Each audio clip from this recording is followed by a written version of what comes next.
그 얘기 저는 이 심야식당 아까 얘기하면서 그 얘기 그 심야식당이라는 드라마를 보면 지금 각자 어떻게 보면 사는 사람들이 모여서 같이 이제 술 마시면서 대화 나누잖아요. 근데 저는 그걸 보면서 어떤 생각을 했냐면은 그 미국의 드라마 중에 인기 있는 그 프렌즈라는 드라마 있죠. 그 프렌즈의 시작이 어디서 시작하냐 보면 바에서 시작해요. 동네에 있는 바. 그리고 일본에도 어떻게 보면 그런 문화가 있는 거예요. 그러니까 저는 도시가 오래된 역사를 가지고 있는 곳에서는 실은 사람들이 같이 모여서 그때는 그냥 혼자 가. 하지만 바에 앉아서 바텐더나 그 식당 주인은 자기를 알아보고 실은 단골도 옆에 좀 있고 아는 사람도 그러면서 한 잔 먹고 밥도 먹고 그리고 집에 가거든요. 근데 실은 그 얘기는 뭐냐면은 실은 이 굉장히 거대 도시지만 실은 그 일종의 커뮤니티가 만들어진 도시들이 있다. 그건 기본적으로 역사가 오래된 도시고 지금 서울은 거기에 비해서는 굉장히 빨리 성장하고 그런 면에서는 그 어떤 커뮤니티라고 하는 그 개념 자체가 서울이라는 곳에 과연 있을까?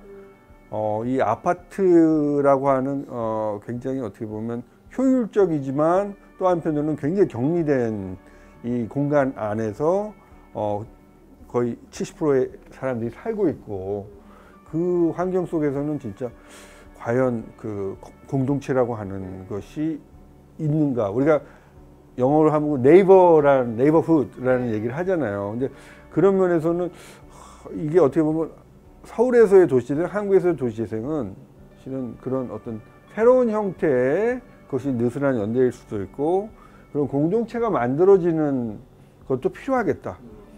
바 같은 경험이 실은 공유주방이 그 동네의 공유주방이나 이런 것들이 그 프렌즈에 나오는 바나 심야식당에 나오는 심야식당의 역할을 해주는 곳이 있으면 좋지 않을까 그런 생각이 들었어요. 그럼 그게 지금 PD님 생각에는 저희 지금 서울의 60% 이상을 차지하고 있는 아파트 그 문화에서 아파트 거주 형태에서 그런 것들이 가능할 거라고 생각하시나요?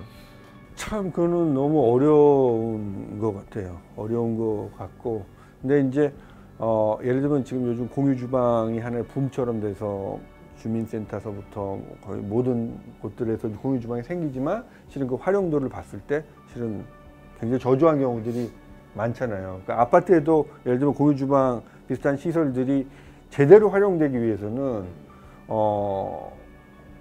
결국은 저는 그 컨텐츠가 필요하고 결국 컨텐츠는 사람이다. 예. 저 같은 경우에는 지금 아파트에 살고 있는데 저희 부모님은 주택에 사세요. 근데 그 주택에 사신 지 40년이 넘었어요. 굉장히 오래된 옛날 집인데 그러니까 아파트는 표정이 없고 아이덴티티가 없잖아요. 그러니까 뭐 103호, 뭐 1705 뭐 이래버리면 그 집에 누가 사는지 뭐 사실 집으로 그 가족이 표현이 안 되는데 저는 그런 생각도 해요. 단독주택은 뭐 좋건 나쁜을 떠나서 그 동네가 이렇게 형성돼 있으면 그 집 자체도 그 사람들을 대변하는 그런 게 있고 그거 자체가 하나의 또 사람을 또 감싸고 있는 하나의 또 좀 몸이라고 보거든요. 그러니까 그 동네 살면 커뮤니티가 있는 것 같아요. 아, 저 집에 뭐 요번에 뭐 아기를 낳았다더라, 뭐 이 집에 누구 둘째 아들이 결혼을 했다더라, 뭐 이런 게 그런 것들이 이렇게 왔다 갔다 하면서 커뮤니티란 느낌이 생기는데 저 백이동 1705 사시는 분이 그런 얘기 안 하잖아. 우리가 모르잖아 진짜.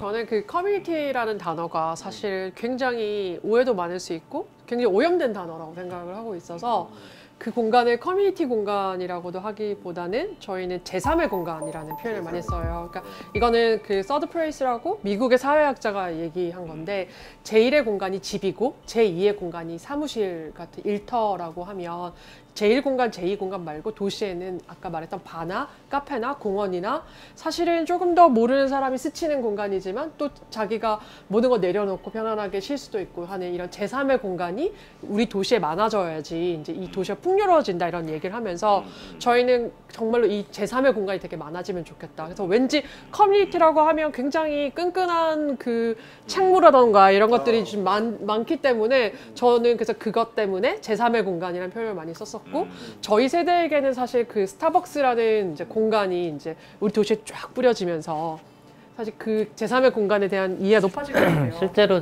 그 스타벅스가 제3의 공간이라는 그 책을 보고 거기에 인스파이어드 돼가지고 만든 디자인도 그렇고 컨셉도 네, 컨셉 같은 그런 특징들.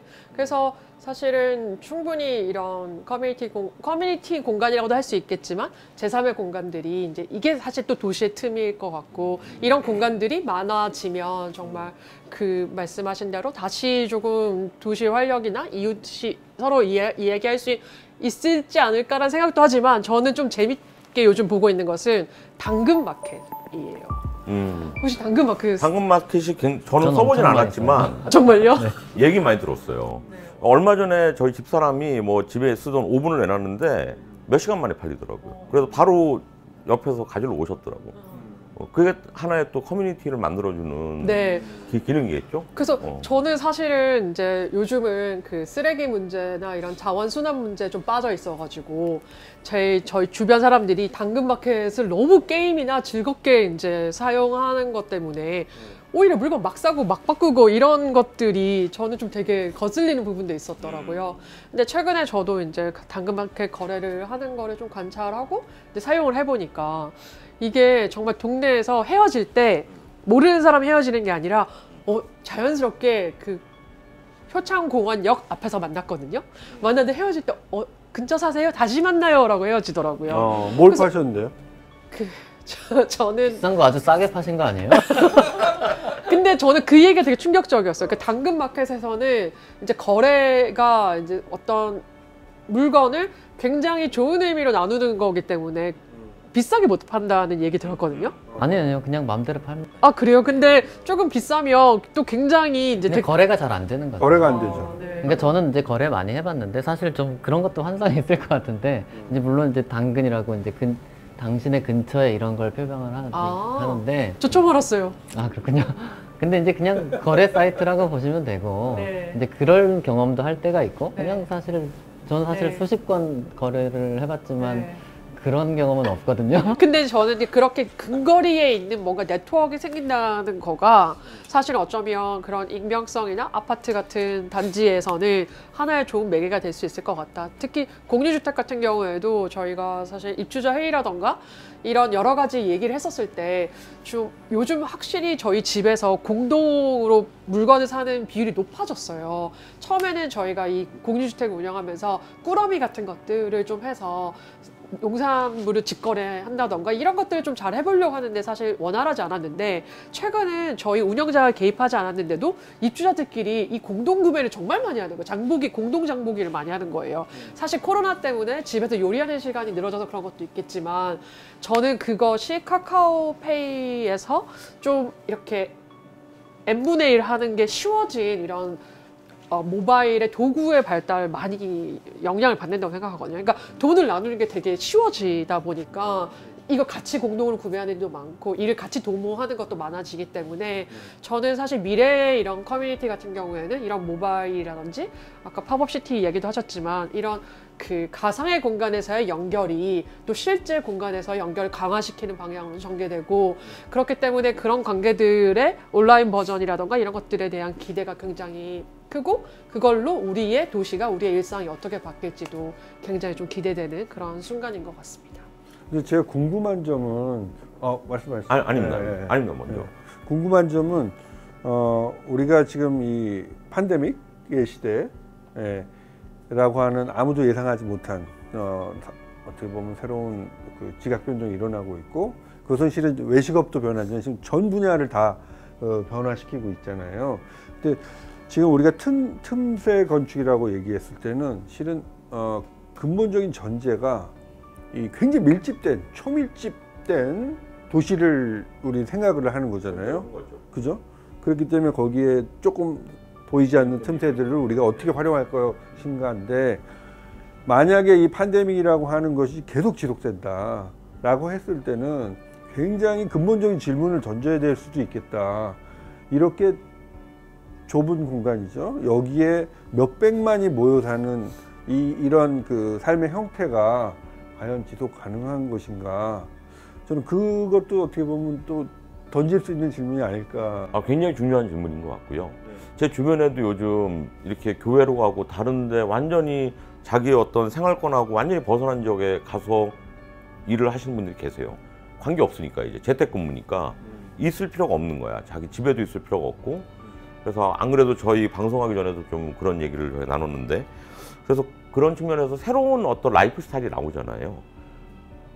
아주 기존에 없었던 뭐 요즘 뭐 보면 뭐 한 달 살기, 뭐 제주도 뭐 3달 살기 이런 것도 사실 예전에는 시간을 자기가 직장을 그만두고 한 달이라는 시간이 없으면 어떻게 한 달 살기를 하겠어요, 딴 데 가서.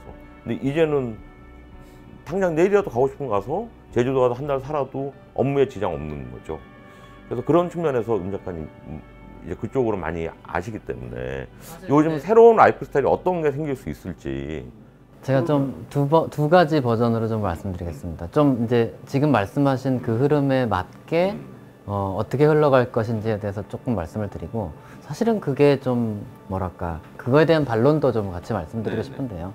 첫 번째, 사람들이 집을 이용하는 행태들이 많이 달라졌습니다. 이를테면은 저도 이제 재택근무를 벌써 2월 말부터인가 지금까지 계속 하고 있는데요. 그러니까 그 집이라는 것에 대해서 다시 생각해 볼 계기가 좀 됐고요. 집을 어떻게 내가 다시 이용을 해야 업무에 그리고 내 휴식에 편할까를 자꾸 생각하게 됩니다. 그러니까 쉽게 말하면 제가 제 방에서 일도 매일 하고 잠도 자고 그러는 거예요. 근데 그러다 보니까 이거 업무 공간이 좀 분리가 되었으면 좋겠다, 이런 생각을 자꾸 하고, 근데 그렇게 하다 보면 결국 넓은 집을 필요로 하고 방이 여러 개 있으면 더 좋을 것 같고, 근데 자꾸 이렇게 생각하는데 현실적으로 불가능하잖아요. 그러다 보니 이제 다른 집에 가서 이를테면 뭐 숙박 공유 시스템을 이용을 해서 이제 뭐 제주도에서 잠깐 일을 한다거나, 혹은 뭐 다른 어떤 다른 형태로 자꾸 일을 한다거나, 혹은 이제 공유 주거도 하나의 방법이긴 해요. 근데 예를 들면 내가 사용하는 아주 프라이빗한 공간은 작고 굉장히 답답하겠지만 사실 내가 쓸 수 있는 다른 공간이 사실은 있는 거거든요. 뭐 다른 여러 가지 어메니티들이 잘 되어 있는. 그게 어떻게 보면 공유 공간인 거고, 그거를 쓸 수 있느냐 없느냐가 사실은 되게 중요한 거죠. 그러니까 그 공유 공간이란 건 이를테면 공원일 수도 있는 거고요. 그러니까 이른바 공유 공간이라는 건 이제 도시가 제공하는 인프라들이 다 공유 공간입니다. 그래서 내 집 옆에 아주 편하게 들릴 수 있는 공원이 있느냐, 혹은 내가 편히 가서 아주 넓은 공간에 이제 이 넓은 공간감을 느끼면서 좀 편안하게 마음을 쉴 수 있는 공간이 있느냐, 이런 것들이 되게 중요해진 거죠. 왜냐면 내가 혼자 단독주택 가서 살면 좋죠, 이런 시대에. 근데 그게 안 되잖아요. 이제 이런 문제가 좀 있는 것 같고요. 그게 아까 김한나 대표님이 얘기한 어떤 제3의 공간. 네.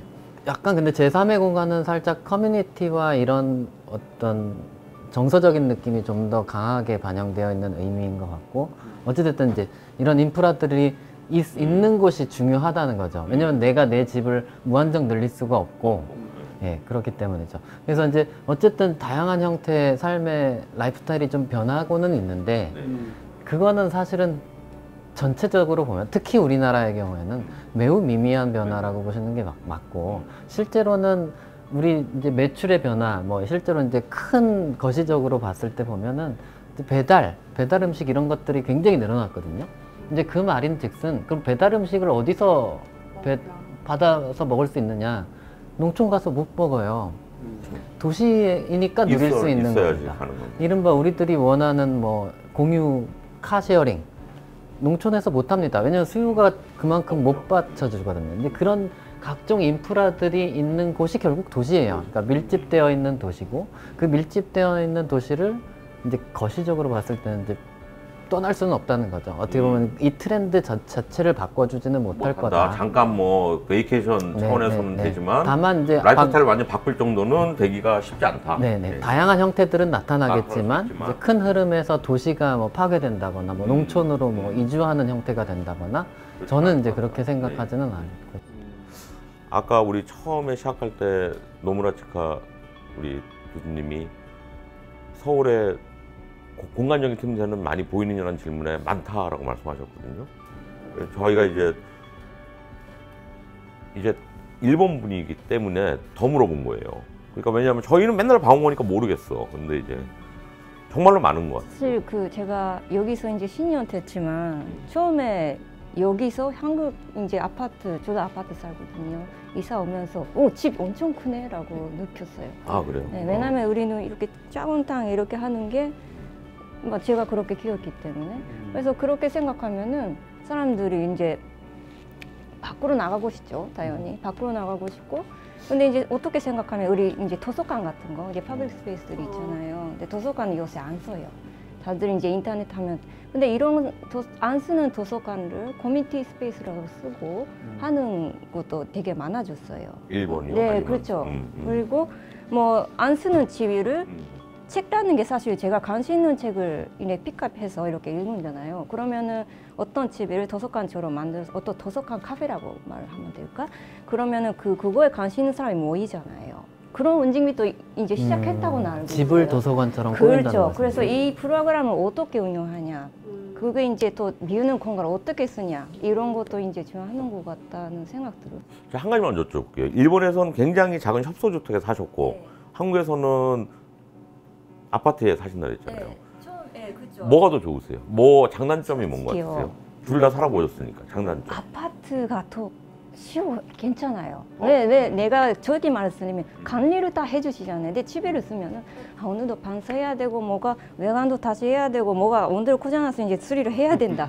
이런 일 실제도 일어나요. 시어하우스도 뭐 마찬가지고 보고 이런 것도 이제 하다 보니까 귀찮아지는 거 있죠. 근데 아파트가 여기가 시스템가 너무 많이 되고 있고 이제 근데 그 대신 커뮤니티라는 게 조금 저도 약해졌어요. 근데 사람이 적어는 한국 사람이라는 게 되게 관계세 가까운데 이런 거 사람이 뭐 아까도 말씀드렸지만 이제 이렇게 개인 주택지만 이렇게 서로 관계세가 좀 세져요.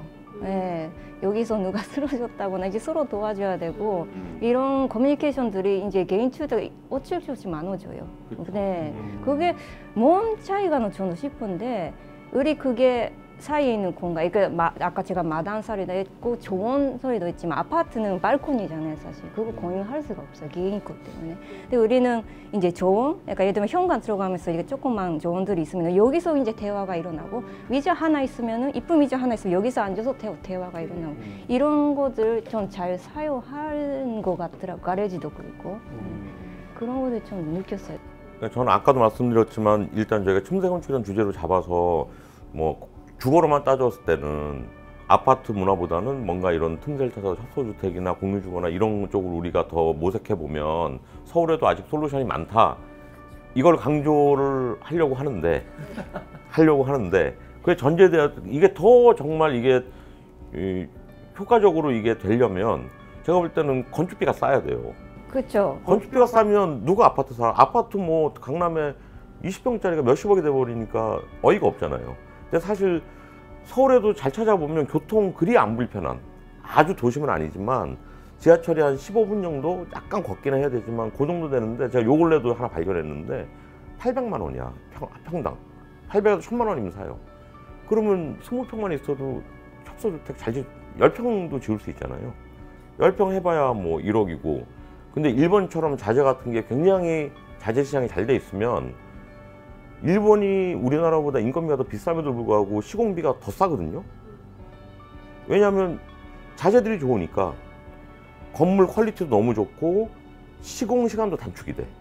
여기는 하려면 건축가한테 맡겨서 또 하면은 또 짓다 보면 뭐 또 안 맞아서 뭐 시공비도 처음에는 2억 불렀다가 나중에 아유 뭐 이걸로 안 되는데요 그러고 계속 증가하고 막 왜냐하면 이게 표준화가 안 돼 있으니까. 굉장히 어렵거든. 또 초보자 입장에서 건물 안 줘본 사람 입장에서 짓는다는 건 굉장히 두려운 일이거든요. 시공사 잘못 만나면 정말 특히나 큰 대형 건축물은 몰라도 작은 것들은 작은 시공사들 중에 솔직히 좀 안 좋은 경험을 많이 주는 경우도 많기 때문에 그러면 건축주들은 대부분 전문가들이 아닌 경우가 많기 때문에 두려운 거지. 아파트는 그냥 들어가면 되는데. 맞아요. 그러니까 이제 그런 면에서 저는 이런 틈새 건축 우리 서울 시민들이 좀 더 적은 비용으로 좋은 라이프 스타일을 즐기고 살려면 기본적으로 좀 이런 게 오히려 되게 중요하다. 저는 그렇게 생각을 좀 하고요. 틈새가 이제 많다고 하셨는데 틈새라는 게 꼭 물리적인 공간이 아니라 말씀하신 뭐 공용 주거도 되고 그 외에 뭐 다양한 방식으로 우리가 개념적인 틈새도 있고 그리고 아까 말씀하신 것처럼 틈새라는 게 공간 외에 어떤 운영의 틈새, 그다음에 기획을 잘해야 되고 공간의 콘텐츠를 잘 우리가 만들어서 그 공간을 최대 활용성을 극대화시킬 수 있게 해야 되고 그다음에 그걸 또 운영을 잘해야 그게 유지가 된다고 아까 말씀해 주셨고요. 그런 것 같습니다. 그래서 뭐 저는 이제 지금까지 우리가 얘기했던 건 이제 그런 얘기를 이제 주로 많이 했던 것 같고요. 조금 더 저는 듣고 싶은 게 우리가 아까는 얘기하다가 음식 얘기가 너무 재밌어서 많이 넘어갔었는데 그 음식이 하나의 예인 것 같아요. 음식에도 여러 가지가 있겠지만 음식으로서 어떤 공간이 더 활성화되고 그것들이 재생이 되고 커뮤니티가 또 뭐 커뮤니티가 꼭 모이는 게 전 무조건 좋다는 말씀은 아니에요. 뭐 따로 지금까지 커뮤니티 저도 아파트 살지만 커뮤니티 없었는데 사는데 큰 지장 없이 살았거든요. 우리가 커뮤니티 무조건 이렇게 막 이래야 돼. 그것도 저는 좀 고정관념인 거는 같아요. 예. 근데 그래서 그런 점에서는 저는 아주 뭐 근본적인 질문일 수도 있는데 네. 한국인에게 집이란 무엇일까? 네네네. 예, 한국인에게 집은 실은 재테크의 수단이고 어떻게 보면 전 국민이 같은 모양의 집에 살고 있는데 아무도 큰 문제의식이 없죠. 예. 없이 살았죠. 그리고 지금 말씀하셨지만 정말 강남에 그 작은 아파트가 왜 15억, 20억을 할까? 그거는 그 사회 구성원들이 그만큼 가치가 있다고 여기는 거죠. 생각하기 때문에 그 시장 가격이라는 게 만들어지잖아요.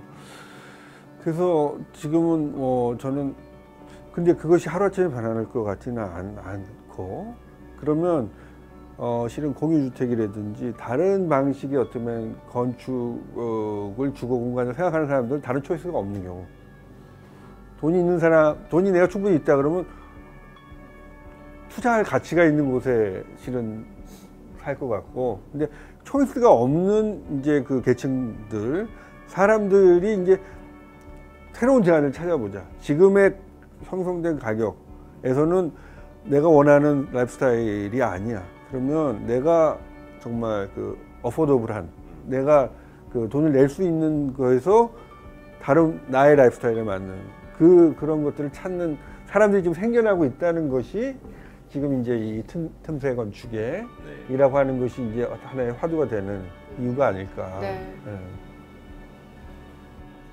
그러면 좀 이제 도시락 이제 해도 될까요? 예. 자 이제 시작하실 것 같아서 제가 좀 음식을 준비를 했습니다. 엄청 네. 기대됩니다. 네, 근데 좀 식어서 누나 쪽부터 하시죠. 예쁘네요. 네, 감사합니다. 오늘 조금 의미가 있는 저녁을 준비를 했습니다. 네, 실은 이 도시락은 이 회원동 골목 식당의 그 밥집의 반찬들, 메뉴들을 가지고서 구성을 했어요. 네, 그래서 보시면 이렇게 이 오징어 볶음 있고요. 그다음에 지금 요 돼지 이 불고기는 이 회원동 오시다 보면 그냥 밥집이라는 이름의 식당에서 이름이 그냥 밥집이에요. 근데 거기서 정말 연탄불에 다 구운 그런 돼지갈비고요. 그다음에 요 시래기 같은 경우는 진달래라는 식당에 이 또 시래기국이 참 맛있어요. 그래서 이 양구에서 온 이제 시래기인데 양구 거기서 이제 그거를 이제 무친 거고 이것도 이제 진달래에서 만드신 거고 밥은 우리가 했고 그 국을 도시락으로 만들지 못하니까 반찬으로 이렇게 만들었네요. 그렇죠. 그래서 그 각자의 도시락에 이제 이것들이 담겨 있습니다. 담겨 있습니다.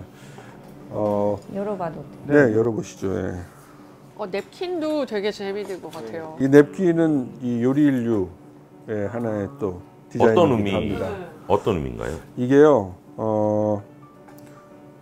작년에 서울 국제 도서전 때 이 요리인류가